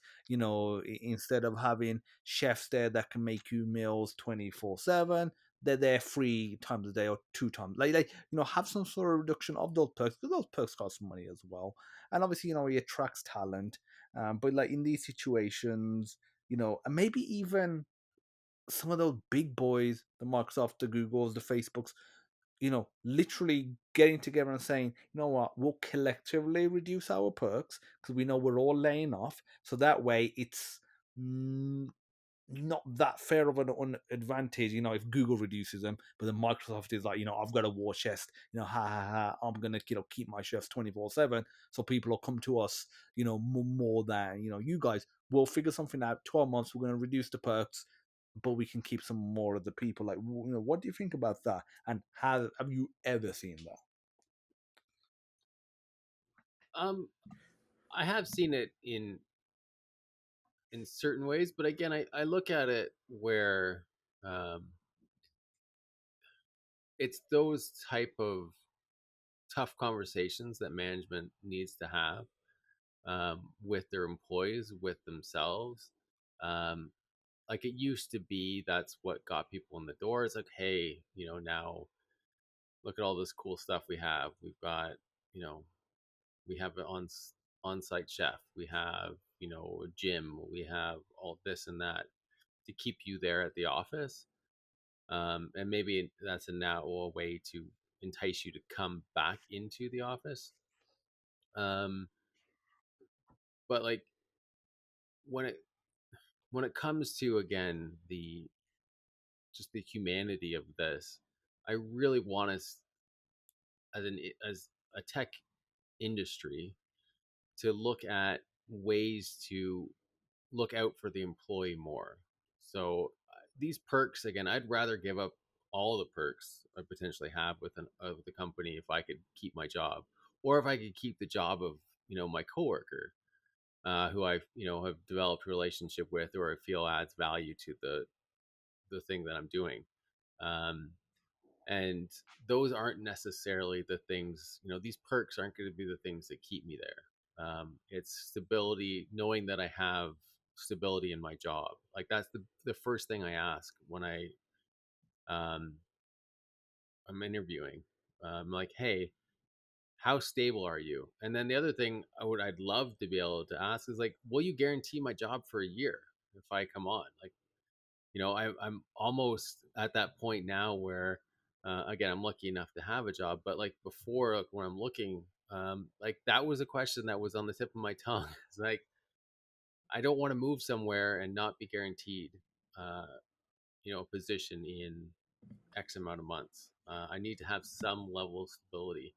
So I would totally get rid of the perks if I could. And I've seen some companies shy away from those or cut back to make some changes. But then again, it comes down to the execs who like, oh, I really like this, and I don't know if I want to get rid of this because it benefits me, and I know I'm, secure in my job. So it's just that tough conversations I think more companies need to have. I completely agree, and I'm surprised because I thought I would be the only one that who was going to say this here. But I personally would rather not have hardly any of these perks that a lot of the companies consider and wrap into what they call, their total compensation package or whatever. To me, that's mostly fluff. Um, there are some things that certainly are nice, but most of the time I haven't taken advantage of most of those perks. Whatever kind of benefits are part of these compensation packages or whatever. And often it has happened that actually one of them ended up being a net negative. So, as an example, I worked for a company downtown, and in downtown, there's not free access to parking. All parking that you can park at is paid unless you park like a long, long way, miles and miles away and take public transit or something. It's like all paid parking. And so this company had as a benefit that they essentially subsidized a parking card in a parking garage or parking lot nearby. And I think you had your choice of it or whatever, but they subsidized like $50 of it. And most of the time, those parking things cost between 50 and 75 a month or whatever. At that time, this was a long time ago. It probably is triple that now. But anyway, that's, they were mostly subsidizing it. They're like, here's this $50 subsidy towards whatever you're going to spend on your parking, and you have the choice. And some people would take that and park way far away for much cheaper and pocket some of that money, and other people would use it for the up close parking and use up more of it and have to pay it. But then they like trimmed it off, and I don't think they took the subsidy completely away, but I think they trimmed it down from 50 to whatever. And that felt like a really shitty gut punch. Like if you'd come to rely upon that, that felt basically like a pay drop, because now I have to pay this to get my work done, to be in this office, and now I'm paying an additional $30 a month or whatever to park here or something. So they can sometimes work against a company or against an employee in those kinds of places. I'd much rather most of them go. All of that said, this is almost like I'm being a bit ironically selfish here, but all that said, this is like, it's not great for me, but I think maybe for the mass perspective there is some benefit to it. And it's, I'll just kind of give this as a little bit of an anecdote for it. I don't know who to attribute this to, but I heard this saying along this little scenario, imagined scenario, a long time ago, and it's an imagined conversation which has actually probably happened for real between a CEO and a CFO of a company. I don't know if any of the listeners will have heard this one before, but the CFO, who's he's concerned about money and always looking after the bottom line of the company, comes to the CEO one day and he's concerned with all the stuff that the company is spending on its employees, like all the learning that the hiring, onboarding training, and all the ongoing training and any of these other perks, whatever. He's concerned with all this money that they're spending, and he feels like people just leave. We invest all of this in them and then they leave. And so he goes to the CEO and he says, what if we invest all of this money in all of our employees and then they just leave, right? We've invested all this and we didn't get the value because they just leave. And the CEO scratches his head for a moment and wisely responds back to the CFO, what if we don't invest in them and they stay? And the point being, um, and I think we kind of already have touched on this earlier, but like, if you have bad morale among your employees, like if you're in that round right after the layoffs, you have like pretty bad morale, right? I'm not sure if it's better to be laid off in the first round or to be hanging on till the bitter end after 3 or 4 rounds of layoffs and you're the last person they got rid of, because morale is terrible. You're doing double the work for no increase in pay, sometimes a drop in pay, right? So I'm not sure which one is actually better. They're both two bad, two sides of a really bad coin. But morale and the way people feel about their jobs really, really does matter. And so maybe there's not a direct financial benefit to me that I'm getting the $50 parking subsidy, or I'm getting the ping pong table, or I'm getting the $5 off at Starbucks across the street perk, or whatever, right? Maybe there's no actual benefit because I don't take advantage of any of it, but there is a sort of collective benefit, I think, to Jeff's point, that it makes me feel like my company cares about me as a human and not simply as a monkey at a keyboard. Just the mere presence of those things, the thoughtfulness of it. Like, I've had employers that went way above and beyond on that thoughtfulness aspect, and they sent out from time to time throughout the year, they just send out little, like, they wouldn't even tell you, it would just show up on your doorstep, a shipment. This, for remote workers is more common than for in person, but I'd wake up one day and there'd be a shipment, and it just would be like a new hoodie with the logo on it, or a new little, some other kind of swag thing or whatever. And those perks made me feel like somebody there at that company was like, this is a person. It's getting cold. They probably are going to go out and buy a new hoodie. Let's just send out new hoodies for our employees, right? That made me feel valued, even though I actually secretly never wore that hoodie. It just made me feel like I was cared about more. So maybe there's value there, and it's really hard to calculate that value, but morale is pretty important. Oh yeah, and one of the things that I want to circle back to is root cause. What is leading to these layoffs? Like the hiring practices. More specifically, because you know it's not isolated. There's many companies that are going through this, so there must be accountability beyond sales, or beyond just on an individual level. The actual hiring, like it's going crazy on the hiring, some of these companies, and then just laying people off, like that up and down sort of cycle, instead of having a more of a steady hiring. Because I saw a graph a little while ago, when this is still going on, but when it was happening, and it showed that if you removed the mass hiring that occurred during COVID and kind of post that, the hiring overall was still up. Like the overall trend was still, decent and good. It's just that those huge spikes, those, and then, the layoffs as a result just makes it, you know, feel like it's worse than it probably, could have been. So what do you guys think in terms of like the root cause? I could say, from my perspective, I think there probably are multiple root causes, and uh, there's no one golden solution to all of these. But I think if we think about from the perspective, I think I kind of mentioned this earlier, like if there is a layoff of 50 people today, and it's because we have to cut budget.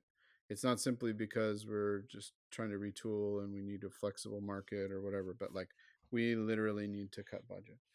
Then you do need to go back to why were those 50 people hired? Under what circumstances were those 50 people hired? And how have those circumstances so radically changed that there's no place for those employees now at this new company?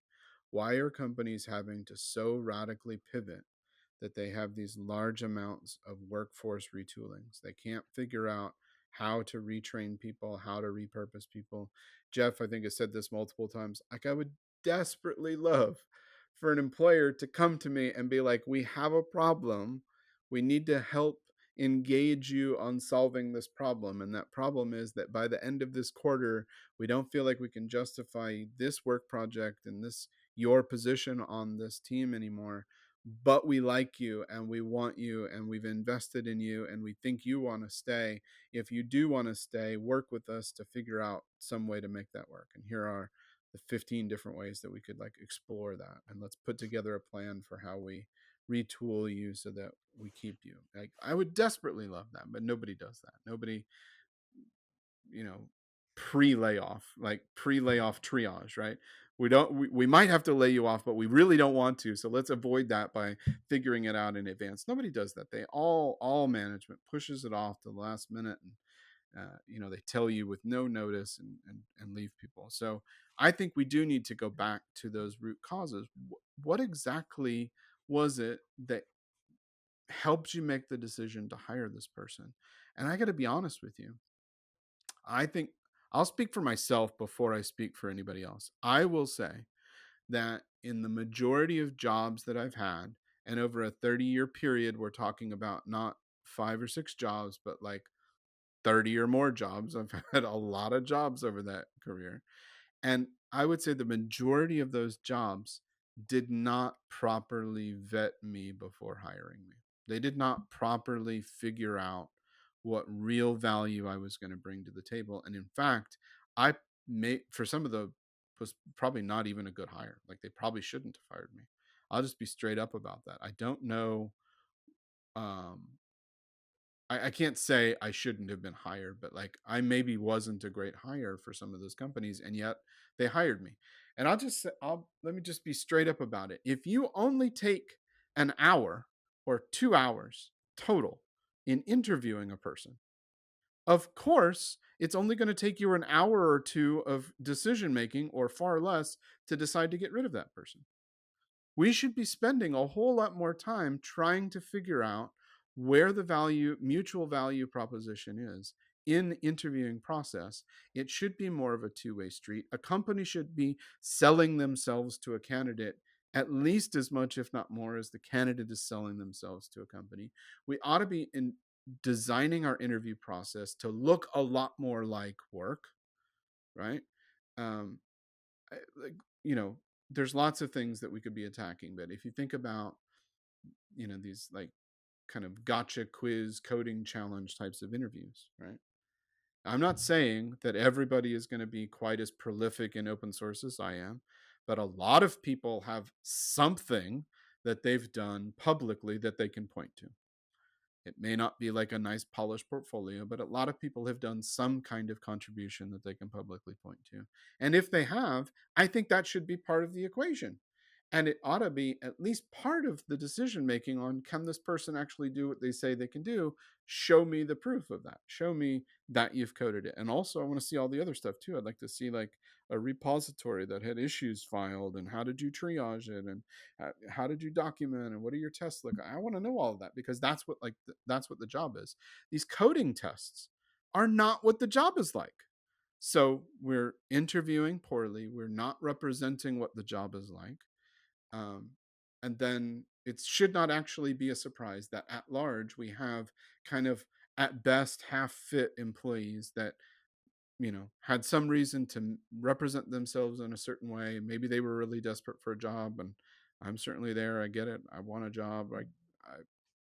I'd be tempted to try to say whatever it takes to get a job. But at this point, I've had so many of those bad fits. And I think just most hires are bad fits. They're not actually vetted well, and they're not really probably the person you ought to have hired. And you just couldn't figure out how to design a better interview process to select better. And you had to throw people at problems, throw bodies at problems, throw monkeys at keyboards to try to meet some unreasonable product timeline or whatever. You hired all these people. You probably shouldn't have hired them. And that sucks, because there's no possible way for the company to undo that decision making in a way that works out good for both the company and the employee. Both are going to lose. This is bad for companies. Them laying off 6 or 10 or 15,000, that's not them all going out to the restaurant or the bar afterwards and celebrating, look how much money we saved. It's bad for them, and it's bad for the people that they were laid off. There's no way to fix those problems later in a way that works out well. So I really think, in terms of root cause analysis, we need to back up and start saying our hiring processes are so terribly designed and so poorly executed that it almost seems inevitable that we're going to have these continuing and increasing rounds of mass layoffs. I think we could reduce the layoffs if we were much more concerned about making sure that we hired the right people. Hire 2 right people instead of 20 kind of half right, but we just got to move on, hire them, and we'll work it out in the end kinds of management practices is, in my opinion, at least a big part of the root cause here. No, I agree with you quite a bit there, Kyle, because I know in the company I'm working for, and even in past, in the work for hire kind of space, where you know certain people who are responsible for the hiring or the vetting of individuals, they don't fully understand the need. They think this person might have a few check boxes that they're looking for. Maybe that is the box that you can put them in, but it ends up being the wrong one. They're on a project for X amount of time. It's the fit becomes worse and worse, and then again, as you said, the company takes a hit. You have to let go of that resource or move them off, which again, they take a hit. So it is definitely a spiraling effect. And then on the other side of that, then the company gets gun shy about, oh, I don't know, didn't go so well last time, and then it even potentially delays things even longer, where they overcompensate, where it's like, okay, well, now they take your candidate through a ridiculously long and unneeded process to find the right fit. And by that time, other things have changed and the requirements are different. And so there's definitely a fine balancing act. And I come back to, for me, it's okay, planning and understanding what you need, understanding the project, understanding the customer's needs, understanding the project's needs, and really looking at it from that perspective. And as you said, find the right person. And if that is, one senior who's got, 30, 40 years of experience, then yeah, that's the person we hire. We don't need to bring in, and we're willing to pay for that experience. We're not going to compensate with maybe 2 juniors or 3 juniors, or maybe a junior and a mid to compensate for, and hopefully get the same level of experience or make up for what we could with one correct hire. Um, and again, it's unfortunate for some people, and I think even now, I think we touched on it before. a lot of the people that in that senior level or the mid-tier level are kind of getting pushed out of the market right now because if there are hiring, they're hiring the juniors that hopefully fit a need or fill a seat that might be able to grow into things, or maybe that senior is lucky enough to get a position because you know they have just a such a glowing resume, or that someone can point to, and they're willing to get in there, and they're not worried about ageism or anything else that might creep into potential hire or hiring managers mindset. But yeah, it's definitely one of those things we need to look at, and again, I think planning and truly understanding it from that executive level down is so important.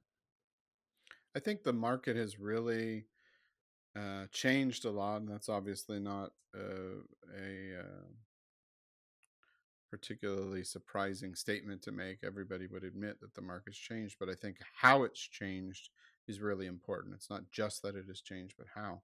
And one of the ways that I have seen this happen is that we see uh, the old anecdote of, do you have 10 years experience or do you have 1 year of experience 10 times? That used to just be kind of like a funny little quip, and now it's actually becoming, I think, a core part of the decision making here, and maybe not for the better but for the worse. I think what's happening with the market is that because things are changing and because the tenure of employees is so tenuous, then it doesn't really matter anymore whether you have 10 years or 20 years or 30 years experience. Those are vanishingly few anyway, and companies are not prioritizing having people on staff with the 10 years experience. They're really prioritizing just, do you have 1 year of experience 10 times? That's enough. I actually see a drag downward right now in the market where there are kind of a more of a glut of jobs at the lower ends of things. Not only is there a depression in posted salary ranges, but just sort of a depression in title. And I don't mean to say like, oh, I'm title chasing, but like there's far more positions for the mid, and everybody calls their mid engineer senior now. So there's just engineer and senior engineer, but senior doesn't mean what it used to. There's a depression of the expectation of these uh, positions and these levels, and the titles are kind of misleading at this point. I mean, I'm a little bit more targeted towards like the principal or staff level positions. I've had a number of those over the last several years, so that's kind of where I target. But I'll get on a call with an interview with a company, and they'll be posting for a principal level position, but when you start talking to them, they really start describing something that we would traditionally have used to call a senior level position. So what we're seeing is this kind of slide down where the titles inflate, but the what they want and what they're willing to pay for has gone the other direction. I think we're going to see this continue, and I think we're going to see it accelerate, where there's much more employment at the lower end of the sphere, and there's much less value proposition around those with the longer tenure and the longer experience, the deeper experience. In fact, becomes beyond a certain point, probably beyond about 8 years would be my guess. About 8 years of experience. Beyond that, it becomes not no longer a an asset, and maybe beyond the 12-year mark, it starts to become a liability. Companies are a little bit more gun shy. Oh, well, this person's been around a long time. They probably have a lot of opinions. They probably are a bit more stubborn, very opinionated, whatever. Or they probably have higher salary expectations than we're willing to pay. So it becomes a liability that slides out on that scale the longer you have it. And I Oh think yeah, we're going and to I think the see technology cater to it, AI and all that. They're going to cater to just a bunch of shallow 1 year experience 10 times over types of engineers. Yeah, and I think the other thing is, like you were saying, you'll get to a point where you've got so much experience, it might be like, okay, the juniors probably, if we give them the option, they'll grow within the company. This guy, he's at 55, 60, 50, how much, can he grow, or will he want to grow again? And obviously the salary side of things as well. Then they'll do the question of, if you're willing to take the salary hit, how long is he gonna practically stay for? Is he gonna try and find that other role that was 50% more than this current salary, but that was his actual salary? Is he going to leave now? And I think the other thing that he was talking about, how it's kind of trickling down. Seniors are the new mid are the new juniors, principal or tech leads are like the new seniors. I think it's not just a matter of their lowering, I guess, the requirements to classify someone as a principal engineer or a higher up engineer, and then the salary as well. And as a result, they're getting, inferior talent, because there's so many people on the job market now, including very talented individuals like yourself, Kyle and Jeff, that have been around for a while, but you might be desperate for a role. There's an element of, okay, we can get a principal engineer, we'll brand it as a senior position, but we'll still give them the same responsibilities effectively, pay them less, but we'll still get Kyle, because Kyle is out of work and he needs a job, and he will take this. Or someone like Kyle, or someone like Jeff. I think there's an element of that. Like, I think companies know that they won't actually make much of a sacrifice, you know, hiring lower, because there'll be people that are really good like yourselves that will work for in a lower position than they would have, or that they should have be. No, I think you see a lot. You see some of that definitely, and again, depending on what state the person is in, the person looking for the job, again, they're willing to take that hit. I always say, you know, position title isn't really important. For me, I'm always looking. I want to, whatever role I'm in, I want to make sure I can be a champion for the team. And in terms of compensation, I just don't want to be living, in a box. So as long as my standard of living doesn't change dramatically, where, I can't, you know, do the things that I'm doing now, then, there's quite a range in that. But even, with that, again, some companies, they don't want to engage in that. They're a little, again, hesitant, um, or even just throwing out a number, again. And then also, it's unfortunate too when you get into a certain position, you've been around for a while. That number is potentially scary for some companies, um, and you grow accustomed to, maybe your what you consider a box is, a little different than what it was before, and it's still a little too high. So it's unfortunately we're the position we're in now in the market, and what we have to do to survive, and make sure that we can support our families, and our lives in general. um, it's yeah there's a lot of flexibility that I think we all have to look at, and then really take a reflection on ourselves, and what we want to do and what we can do, to continue to prosper in the tech field. Kyle, you mentioned something really, towards the end, the start of the podcast. You call it quiet firing. I just want to, circle back to that. What exactly did you mean by that? Quiet firing. Yeah, well, I don't take credit for that term. I think other people coined the term. I think there was the quiet quitting, which was happening where people were kind of starting to put in lower amounts of effort um, at their jobs as they were trailing off. And instead of just saying, look, I don't want to work here anymore, maybe they, like, even literally they might have started up a new thing or whatever, but they just kind of started putting in less and less and minimal effort and trailing off towards the bottom of their, or the end of their employment. And I think that was the term quiet quitting. Instead of just coming straight out and saying, I don't want to work here anymore, they kind of kept collecting a paycheck for a while, but we're no longer putting in the full effort, just trying to see how long they can trail that long tail out. So I think quiet firing is the kind of inverse of that, which is a company that is not properly managing its employer and manager relationships. They don't have good lines of communication and feedback, and they might have an employee that they are concerned with what happens if we just outright fire this person. Because depending on where you live and depending on the circumstances, there are reasons why a company has to be a little bit concerned about reasons why they terminate someone. There might be like a requirement legally for them to have some kind of justifiable reason. Some places are right to work and some are not, or whatever.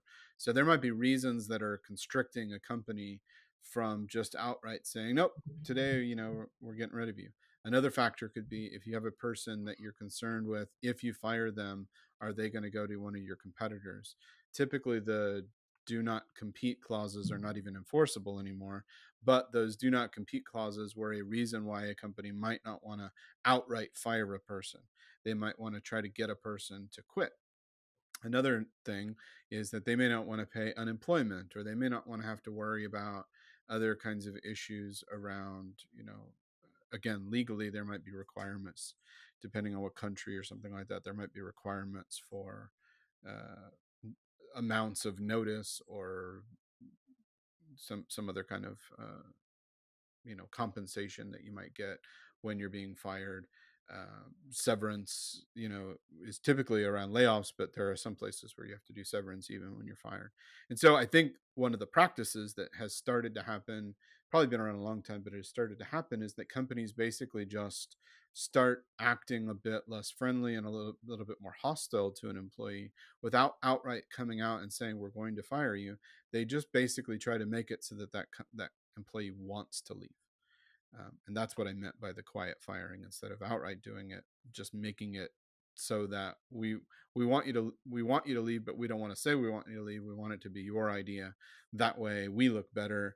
It doesn't look poorly on us, and it doesn't reflect in our workers' rights claims or anything else like that. So that's what I meant by that. Yeah, I've actually seen that, not in the tech industry. This was actually got some friends in the insurance industry and with some of the bigger companies, and that's sort of their sort of their practice is just, yeah, we'll give you we'll move you around to something that is, totally out of your wheelhouse or something that you're not going to enjoy, and you just, yeah, eventually the employee gets so frustrated and it's like, yeah, all right, well, I'm done. I don't enjoy it here anymore. And then, yeah, the company saves a ton of money. Again, the, the employee feels they have no other choice, and that's the way it goes. Again, for me, it's, again, both sides. The quiet quitting, or even just this form of firing someone or slowly getting rid of them.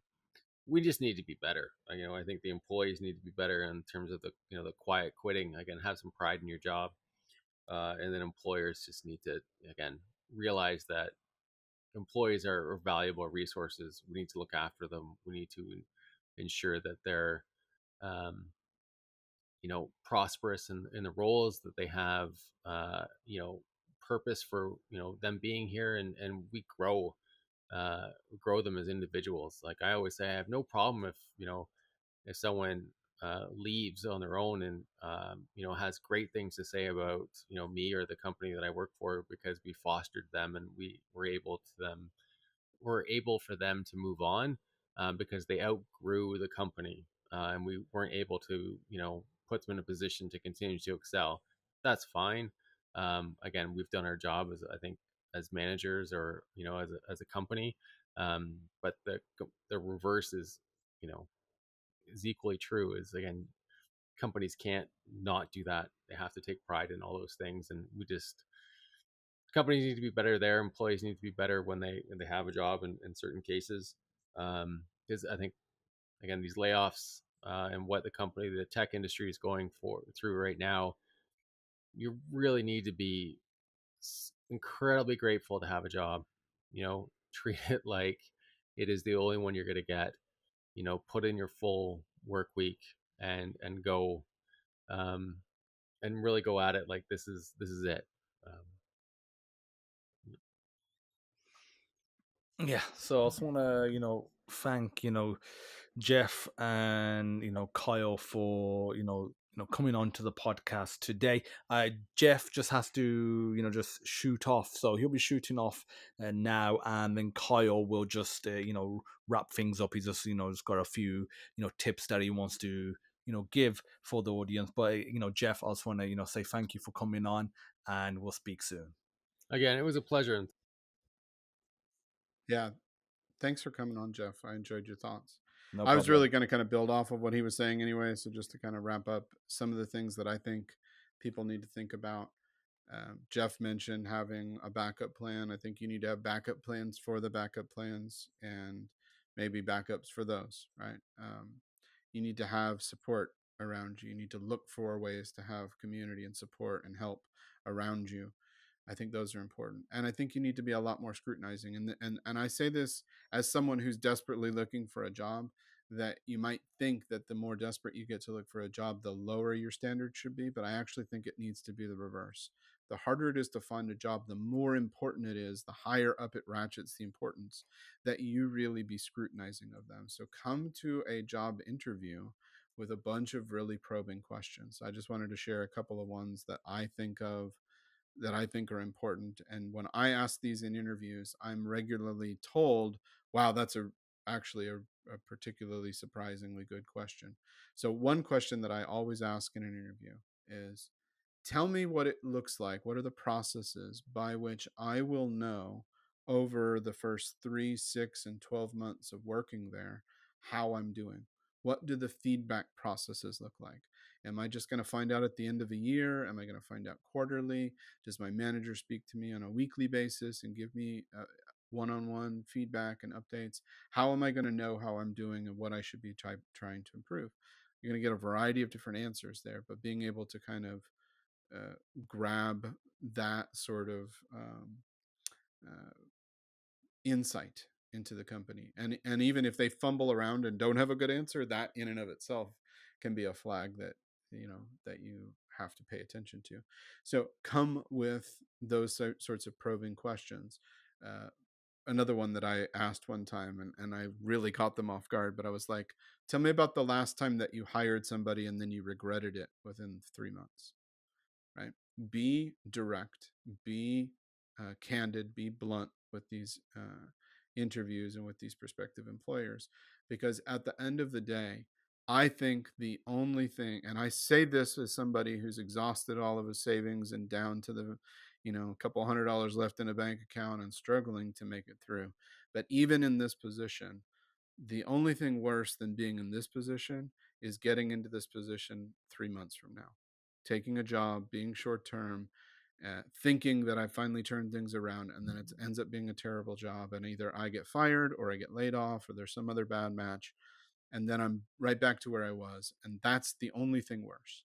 So at this moment, when you're struggling like I am to try to find a job, be even more diligent than you ever have been at making sure that you're vetting where you're going to go and the options that you're going to prioritize when you go to a new job.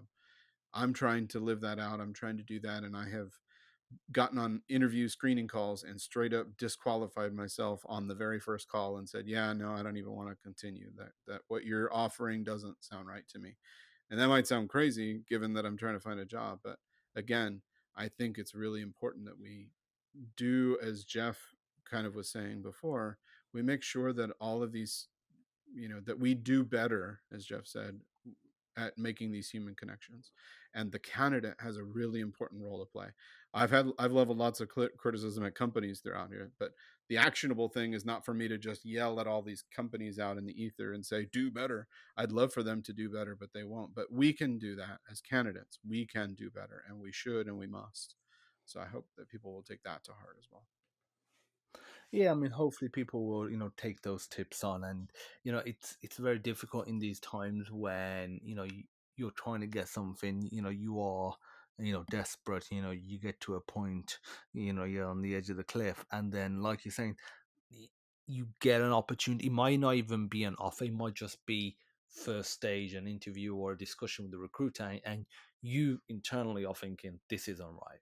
whether it's the remote side, whether it's the salary side, whether it's the way like the organization, is, like what they, maybe they just don't have everything together, and that's just not gonna, end well, for you. Like the role that I've just been talking about that I'm, currently wrapping up. Like it was meant to be a 3-4 month role. 2 weeks in, I get a call from CEO, basically just trying to gauge whether or not we're going to be able to meet this deadline, which I was not told about literally on a Thursday, but the deadline's on Friday, the day after, and my manager doesn't tell me. And apparently he's going on holiday for a week, and COO doesn't even know that. And obviously, that's red flags. But I figure it out. Just concentrate on that deadline. Get that sorted. Whilst my children are really unwell, and I'm not be able to spend as much time with them on the evening, but I'm trying to get this sorted. And then 2 weeks later, everything's going by.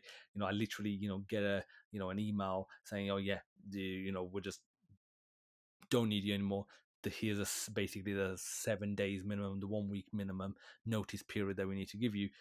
I get given that. Week later, Friday's my last day, and then come Monday, they're like, we can again. These were discussions I was having with the recruiter and one of the guys there, but basically like, we can do you for another 2 weeks, but let's just do it on a week and let's see how things go. Even though multiple times the work that I've delivered has been considered to be good, great even. So it's not even like a work issue, it's just lack of management, a communication issue on their end, which they've admitted to. And obviously I'm in a position where I'm like, obviously I'm still applying, still looking for the stuff, but I know I ain't gonna find something else quick, so I'm just gonna stay here. And those 2 weeks are wrapping up, and there's a chance that come Friday/Monday it might be another slight extension, but obviously it's just a very difficult situation. So yeah, it's not clear cut to be like, yeah, just take with the first thing that you have. But on the flip side, you might need to, but then still have it in the back of your mind that this might not be the thing that is for me long term, even if they'll keep me long term. But then keep looking for what is the best for you and your family as well. Yeah, I get it. It's definitely important to have that flexibility of mindset, because as much as I was just saying, you want to make sure you make a good decision, sometimes we're just choosing the best of two not great options, and Mm. being pragmatic about those things, being open-minded, being flexible, those are really important skills that we sometimes have to develop more than we would prefer. I've had to be a lot more flexible. I've had to work through a lot of my control issues around my decision making around jobs and stuff. So yeah, it's important. Oh yeah, it is. So I just want to thank you, Kyle, for coming onto the panel today. I think you provided a lot of insights, a lot of the stories of your, multiple years, like 2 or 3 decades in the industry as well. So thank you, Kyle. Yeah, absolutely. Thanks for having me. It was a engaging conversation, and I hope that people listening in take heart that there are ways to step through these difficult journeys and to survive them. I'm not going to like pretend that I'm thriving in it, but I'm surviving it, and I think it is survivable if you face the journey head on. So hopefully, we've helped people do that. Yeah, definitely that's a survivor mentality, and having that in you is really what's gonna get you through this. And whether that's conversations with yourself, your family, whatever it is, figuring it out. And then I'm also for myself, long term figuring out, I don't want to be in these positions, unnecessarily, which is how I feel like it is. It is unnecessarily, like none of it is due to performance. Like when it's that's understandable, but when it isn't, it's like, well, I didn't do anything, wrong. I'm being punished, and then it's not the fact that you can just go and get another one 2 to 4 weeks later. It's just really bad for everyone. So yeah, having that honest conversation with yourself and figuring out, how to move forward, how to be resilient and tough, but then also, long term, how to have something planned out. So I just want to also thank the audience for tuning into this week's episode of FireDEV, this layoff panel with Jeff Edwards, who just left 10-15 minutes ago, and Kyle Simpson as well. So thank you, Jeff, who's left, and thank you, Kyle, and thank you for everyone listening. I'll see you all in next week's episode of FireDEV. See ya. Bye. Thanks a lot.